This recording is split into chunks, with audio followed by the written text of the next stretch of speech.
পুরান ঢাকার এই দোকানের মিষ্টির ক্রেতা নাকি জিন।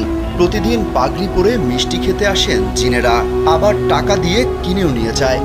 গত কয়েকদিন আগে কালবেলার এক সাক্ষাৎকারে এমনটাই দাবি করেছিলেন দোকানের কর্মচারীরা।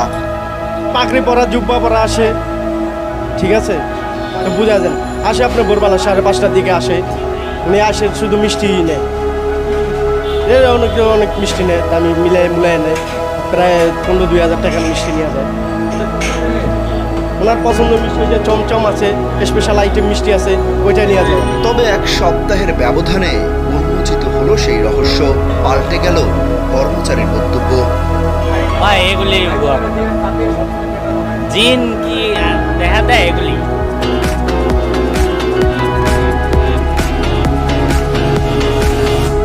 জিন এগুলি আসে, জিন এগুলি ভুয়া কথা। অনেক মিষ্টি চলে তো, যার জন্য কাস্টমার বলে যে জিনরা মিষ্টি কিনে নেয়।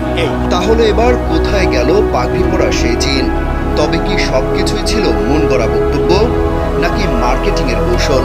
এসব বিষয় নিয়ে মদিনা মিষ্টির মালিকের সাথে কথা বললেও মেলেনি কোনো সঠিক উত্তর।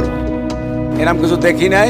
আমরা জানি কাস্টমারের ভিতরে কেয়ার ভিতরে কি আছে উপরলা জানি, এমন কথা আমরা বলতে পারবো না। এটা বলাটা আমার ঠিক না। ধরেন এই কথাটা অ্যাকচুয়াল বলাটা ঠিক না। ঠিক না বলতে এই মানুষ তো কত রূপে আসে, কার ভিতরে কি আছে তো আমরা বলতো না। আমরা এটুকু বলতো আমরা পাক পবিত্র, যেমন দুপুরে একবার দোকান দেবো, রাত্রে একবার আগরবাতি গোলাপ পানি দিয়ে লক করে চলে যাই।